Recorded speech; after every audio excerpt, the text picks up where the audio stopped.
ನಿಮ್ಗೆ ಎಲ್ಲಿಯಾದರೂ ಗುಜ್ಜೆ ಸಿಕ್ಕಿದ್ರೆ ಈ ಥರ ಒಂದು ಮೆಣಸ್ಕಾಯಿ ಮಾಡಿ ನೋಡಿ, ಗಂಜಿ ಒಟ್ಟಿಗೆ ತಿನ್ನಲಿಕ್ಕೆ ಸೂಪರ್ ಆಗ್ತದೆ. ನಮ್ಮ ಕಡೆ ಎಲ್ಲ ಉಂಟಲ್ಲ, ಗುಜ್ಜೆ ರೆಸಿಪಿಗೆ ಭಾರಿ ಡಿಮಾಂಡ್ ಉಂಟು. ಈ ಸೀಸನ್ ಬಂದರೆ ಸಾಕು ಗುಜ್ಜೆದು ಬೇರೆ ಬೇರೆ ರೆಸಿಪೀಸ್ ಮಾಡಿ ತಿಂತಾ ಇರ್ತಾರೆ. ಸೊ ಇಲ್ಲಿ ಮೆಣಸ್ಕಾಯಿ ಮಾಡಲಿಕ್ಕೆ ಉಂಟಲ್ಲ, ಪ್ಯಾನಿಗೆ ಸ್ವಲ್ಪ ಎಣ್ಣೆ ಹಾಕಿಕೊಳ್ಳಿ, ಒಂದು 2 ಸ್ಪೂನಷ್ಟು ಕೊತ್ತಂಬರಿ, 1 ಸ್ಪೂನ್ ಜೀರಿಗೆ ಹಾಕಿ ಚಂದ ಇದನ್ನು ಫ್ರೈ ಮಾಡಿಕೊಳ್ಳೋದು. ನೆಕ್ಸ್ಟ್ ಇಲ್ಲಿ ಮಿಕ್ಸಿ ಜಾರಿಗೆ ಕಾಯಿ ತುರಿ, 2 ಉದ್ದ ಮೆಣಸು, 4 ಗಿಡ್ಡ ಮೆಣಸು ಮತ್ತು ಒಂದು 5 ಎಸ್ಲು ಬೆಳ್ಳುಳ್ಳಿ, ಹುರಿದಂಥ ಕೊತ್ತಂಬರಿ ಮತ್ತು ಜೀರಿಗೆ, ಸ್ವಲ್ಪ ನೀರು ಹಾಕಿದನ್ನು ಚಂದ ಗ್ರೈಂಡ್ ಮಾಡಿಕೊಳ್ಳಿ.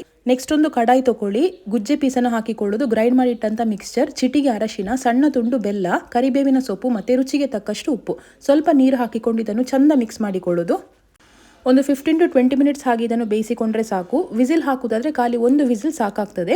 ಸೊ ಇದಿಷ್ಟು ಆದರೆ ಉಂಟಲ್ಲ, ಗುಜ್ಜೆ ಮೆಣಸ್ಕಾಯಿ ರೆಡಿ ಆಗ್ತದೆ. ಇನ್ನಿದಕ್ಕೆ ಒಳ್ಳೆ ಒಗ್ಗರಣೆ ಕೊಡಬೇಕು. ನಾವು ಜಾಸ್ತಿ ತೆಂಗಿನೆಣ್ಣೆನೇ ಯೂಸ್ ಮಾಡೋದು ಅಡಿಗೆಗೆಲ್ಲ, ಒಗ್ಗರಣೆಗೆ ತುಂಬ ಒಳ್ಳೆಯದಾಗ್ತದೆ. ಸೊ ಇಲ್ಲಿ ಸ್ವಲ್ಪ ಎಣ್ಣೆಗೆ ಸಾಸಿವೆ, ಉದ್ದಿನಬೇಳೆ, ಜಜ್ಜಿದಂಥ ಬೆಳ್ಳುಳ್ಳಿ ಮತ್ತು ಕರಿಬೇವಿನ ಸೊಪ್ಪು ಇದಿಷ್ಟನ್ನು ಹಾಕಿ ಉಂಟಲ್ಲ, ಚಂದ ಇದನ್ನು ಫ್ರೈ ಮಾಡಿಕೊಂಡು ಈ ಗುಜ್ಜೆ ಮೆಣಸ್ಕಾಯಿ ಮೇಲೆ ಹಾಕಿ ಲಿಡ್ ಕ್ಲೋಸ್ ಮಾಡಿದರೆ ಉಂಟಲ್ಲ, ಸೂಪರ್ ಆಗಿರುವ ಗುಜ್ಜೆ ಮೆಣಸ್ಕಾಯಿ ರೆಡಿ ಆಗ್ತದೆ. ರೆಸಿಪಿ ತುಂಬ ಸಿಂಪಲ್ ಇದೆ. ನಮ್ಮ ಸೈಡೆಲ್ಲ ಉಂಟಲ್ಲ, ಈ ಗಂಜಿ ಊಟಕ್ಕೆ ಇದು ಹೇಳಿ ಮಾಡಿದಂಥ ಕಾಂಬಿನೇಷನ್. ಈ ರೆಸಿಪಿ ಒಂದ್ಸಲ ಟ್ರೈ ಮಾಡಿ ನೋಡಿ.